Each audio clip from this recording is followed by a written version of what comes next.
Yu-Gi-Oh! Is a game of tradition. Regardless of the deck that you choose, regardless of the year that you're playing, if you decide to try to understand the tradition and the logic of your deck and how it's trying to follow the steps of cards before them, you are going to make your deck better. You're going to play your deck better, and you're going to choose the cards to play better. And that's the purpose of today's video, because I'm going to prove you that this card is the greatest Salamangreat card that ever existed. First, I'm going to give you a brief historic record of how this card's being used in the TCG ever since its inception. Then I'm going to use that history of the card to justify why this card is better than Cassell, than Mirage Tello, or Circle, cards that actually got hit by the ban list. At some point, right? And after that, with all that concept in mind, we're going to use all those explanations to justify how you should use this card in Yami and how your deck will be better because of it. Okay, so when did this card get printed? It was back in 2019 in the Battle of Layers of that year. I think it was like Your Revenge or something. Like, this card got printed as a secret rare, and it got immediate value at the time. Maybe it wasn't like the highest value that ever got, but it was value still. What was that value? The Alistair, the engine. And why I'm saying that? Because it's very weird, right? The condition of this card to be summoned is one normal summon monster with 1000 or less attack. And I wonder, what monster is a perfect fit, at least when it got printed, than the Alistair Invoke? It literally has 1000 attack, its effect is when it's normal summon, and that deck had a big problem before this card. It was impossible for the deck to have one card engine combos, because even though the Alistair can get you the invocation is still going to demand another material for the fusion summon. Now, how this card fits the problem? Well, obviously it's not a light, so you can make a Mekaba with this, but I'll tell you what I can do with this. Another Link 1. I think its name was Secure Garna. It was a Link 1 that required a Cybers monster, and guess what this type is? It's a Cybers, as every other Salamangreat card, right? But at least for this purpose, this card, and just by its existence, regardless of the effect even, just by the nature of the card, which is very important in Yu-Gi-Oh! The fact that it was a fire monster, and that the condition was perfectly met by the Alistair, allowed this card to put the deck in a higher ceiling. Because now just normal summon Alistair can get you the Almirage, and then the Almirage will become Secure Garna, and Secure Garna is your light material, so you can have a negation in the Mekaba.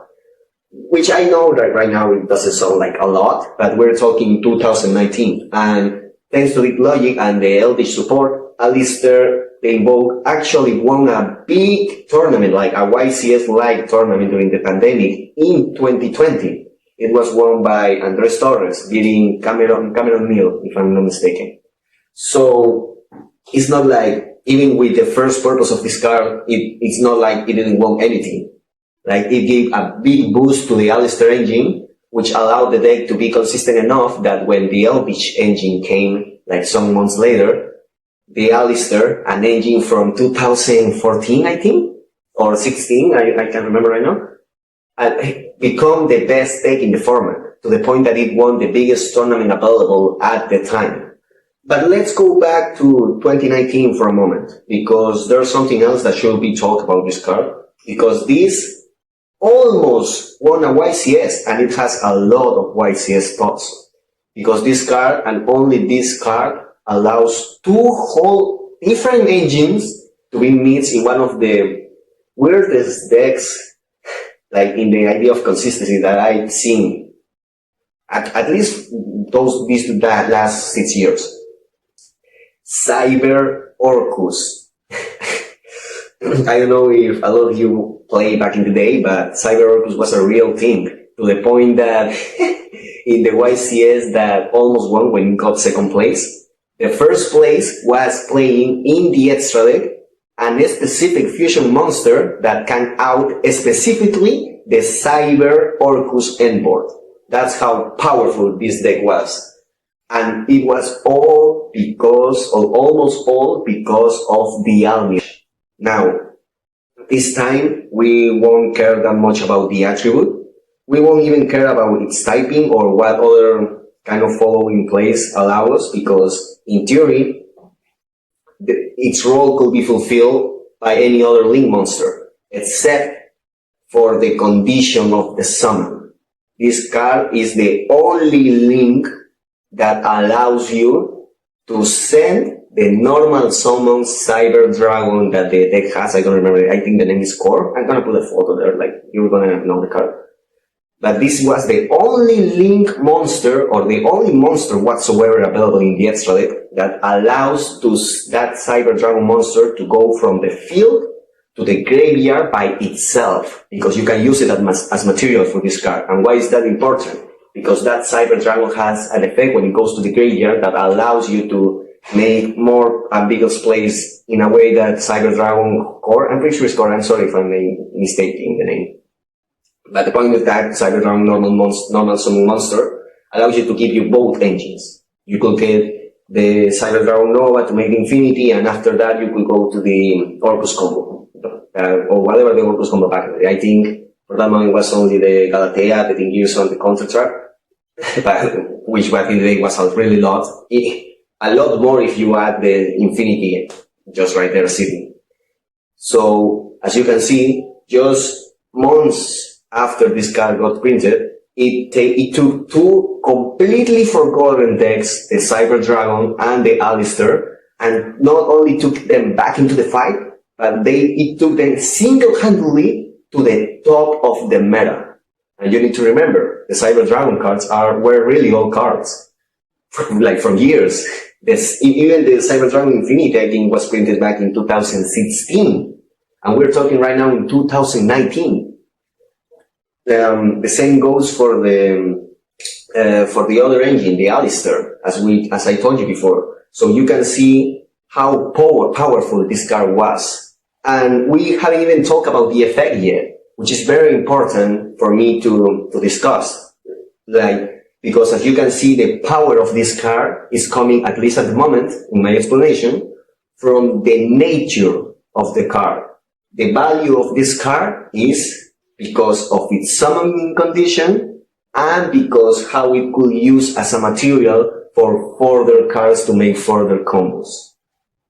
Now, I know what some of you may say, hey, Parnaso, that's all good and everything, but I remember 2019 being the actual Year of Fire, right, with the Salamangreat winning, I think, 4 or 5 CE Continental Championships.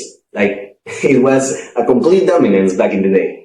So, how can I say that the only Salamangreat card that was playing the meta, but wasn't playing the actual Salamangreat deck, is the greatest of them all?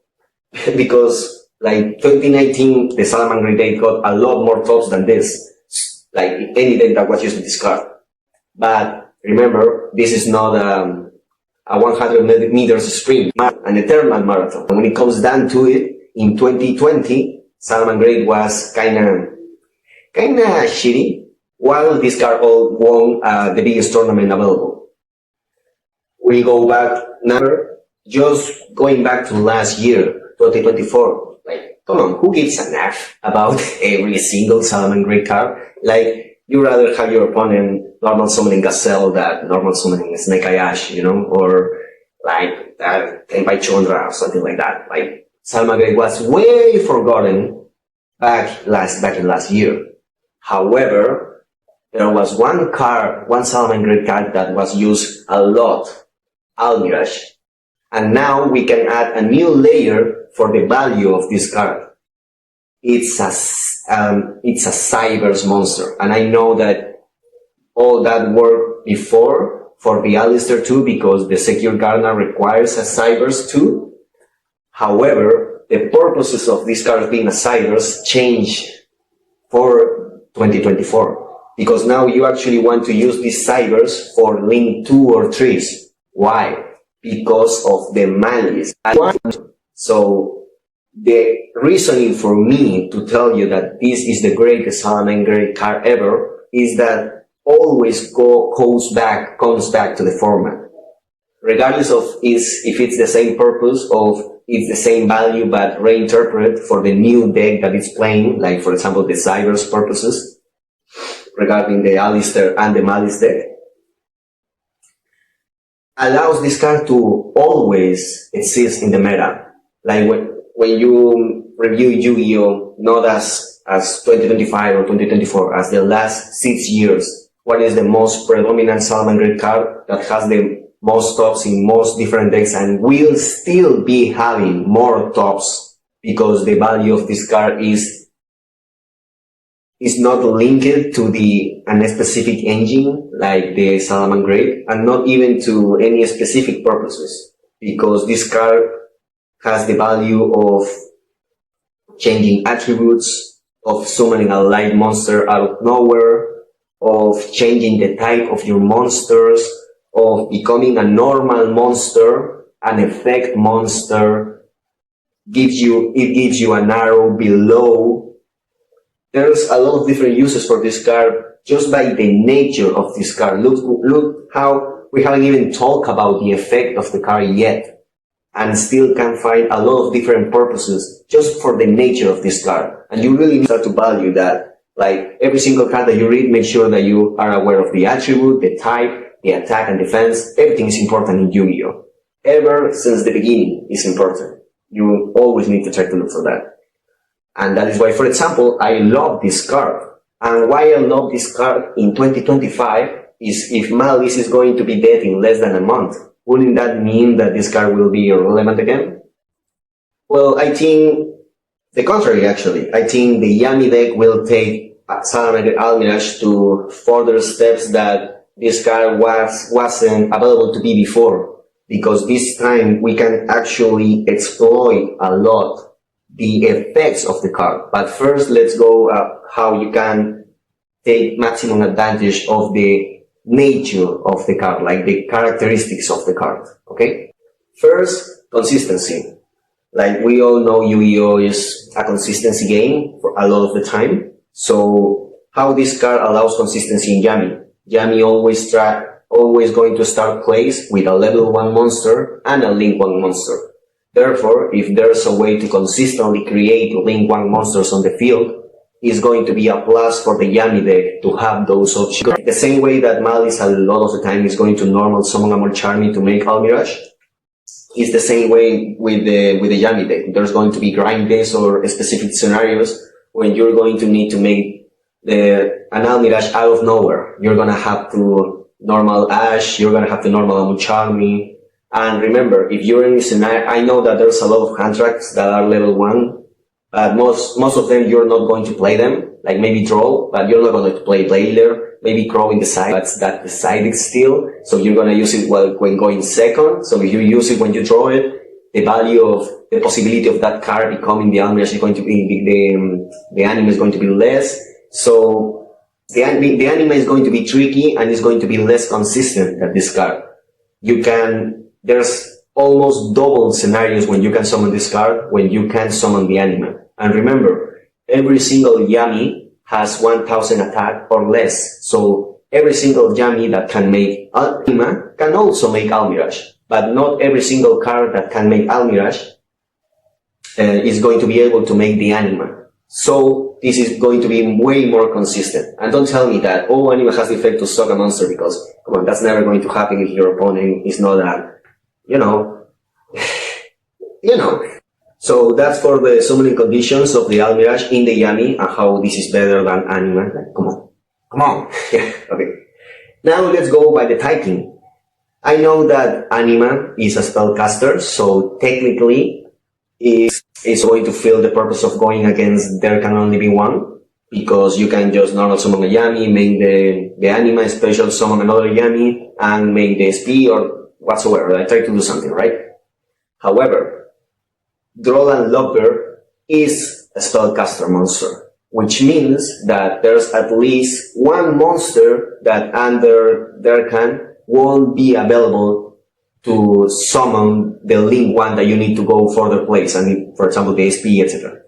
However, there's not a single card in the Yami deck, not even in the extra deck. Like I know it doesn't, but just for the purposes of explaining this, there's not a single monster in the Yami deck that uses the Cyber's type, which means that regardless of the monster that you need to use in any scenario under the Durkan, you will be able to create the Link 1 monster. If Troll and Lockberry is the only extra normal, like for example, if you have the Durkan and you have a Troll and a Yami, you will lose because you can out that Durkan because Droll is a spellcaster. And guess what? Anima is a spellcaster too.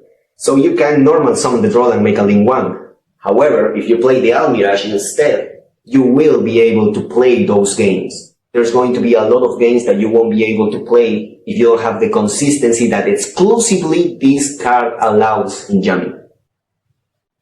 Now let's go for the Link arrows. Anima points up. So if you decide to summon this, you can't make any other Link monster. Why is that important? Because, for example, there's Detonator in the format. So you can start by normal summoning something, make the Almirage, and below the Almirage, start your Yami plays. If he tries one monster, whenever you try to use any effect, you can use now the effects of the Almirage. You can tribute the Almirage to protect that monster, which is going to help you in a lot of scenarios. Like, not every single scenario, but it's useful to have that effect instead of the Anima just sitting there like a dog, doing nothing. This actually can help you to play through interruptions because it's going to protect the monsters that you actually want on the field. You don't care about the Anima. So, and the Anima don't care about your other monster. This guy is actually protecting your shit. At last, I will, and for the purposes of not making the video too long, I want to talk about another plus that I really love about this card, and its consistency. Like, we all know Linkuriboh is banned, and Linkuriboh is a very powerful card. And this card has a secret effect that kinda makes him a Linkuriboh, which reads as follows. When a normal summon monster you control is destroyed by battle, while this card is in your graveyard, you can special summon this card. This monster won't get banished after that. You can use that very same effect the very next turn, which means that even in the graveyard, this card still allows you, for a second time in the single, to make every single normal summon of your deck a Link 1. Just by the cost of the battle phase and then having an attack monster, you know, but too much, like, I know there's those extra steps, but regardless of that, in the grind game, this still becomes an eternal fodder Link 1 in those scenarios, just as Linkuriboh would be if it were banned, right? And with the plus that I can, even in the graveyard effect, I can still normal a Mulcharmy or a Nash Blossom and make this Link 1 every single turn. And that's a consistency that will win you more duels that the stupid Anima will make you. So please, don't play that piece of shit. Have some respect for Yu-Gi-Oh! History. Have some respect for tradition. And use this card. The greatest Salamangreat card that's ever existed. Okay, if you like. And for today, that will be it. I'm going to make more videos for individual cards in the Yami deck and other decks because I think it's very important to understand what you're doing before you even build the deck. Okay, so if you like it, please share, subscribe, and see you in the next video.